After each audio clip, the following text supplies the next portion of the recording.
Hi மக்களே, நம்மகிட்ட Yamaha R15 சேல்ஸ்க்கு வந்திருக்குங்க. V4 variant 2022 model. Number of owner single ஓனரில் இருக்குங்க. கிலோமீட்டர் கரெக்டாக 18,000 கிலோமீட்டர் ஓடி இருக்குது. பிராண்ட் நியூ டயர்ஸ் போட்டாங்க. 18,000 கிலோமீட்டர் ஓட்டினதுக்காகவே வண்டி பேப்பர் கம்பெனி சர்வீஸ் ரெக்கார்டில் இருக்குங்க. TN39 திருப்பூர் வைக்கலுங்க. வண்டி இன்டீரியர் எக்ஸ்டீரியர் தெளிவாக இருக்குங்க. வண்டியில் மேஜர் ஆக்சிடென்ட் ஹிஸ்ட்ரின்னு எதுவும் கிடையாது. ப்ராப்பராக மெயின்டைன் பண்ணியிருக்காங்க கஸ்டமரு. அவ்வளோ நீட்டாக இருக்குங்க.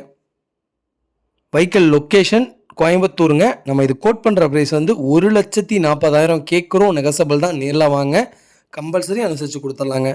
வெஹிக்கிளுக்கு கம்பல்சரி 1 lakh லோனும் வாங்கி தரோங்க. வண்டி அவ்வளோ நீட்டாக இருக்குது. மறக்காமல் செக் பண்ணி பாருங்கள். நிறைய பேர் V4 கேட்டிருந்தீங்க. V4 வந்திருக்கு. ஃபுல் வீடியோ செக் பண்ணி பாருங்கள். இதே மாதிரி உங்கள் பைக்கும் சேல்ஸ் பண்ணணும்னா ஸ்க்ரீனில் தெரிய நம்பருக்கு கால் பண்ணுங்கள், வாட்ஸ்அப் பண்ணுங்கள். கண்டிப்பாக டீட்டெயில் சொல்கிறேன். மறக்காமல் நம்ம சேனலை சப்ஸ்கிரைப் பண்ணாதவங்க சப்ஸ்கிரைப் பண்ணி பாருங்கள். ஷேர் பண்ணுங்கள், லைக் பண்ணுங்கள், கமெண்ட் பண்ணுங்கள். உங்கள் ஃபேமிலி அண்ட் ஃப்ரெண்ட்ஸ் சர்க்கிளில் யாராவது V4 தேடிட்டு இருக்காங்கன்னா மறக்காமல் இந்த வீடியோ அவங்களுக்கு ஷேர் பண்ணுங்கள். அவங்களுக்கு ரொம்ப ரொம்ப யூஸ்ஃபுல்லாக இருக்குங்க. ரொம்ப ரொம்ப நன்றிங்க. வெஹிக்கிளுக்கு கம்பல்சரி லோன் பண்ணி கொடுத்துட்லாங்க.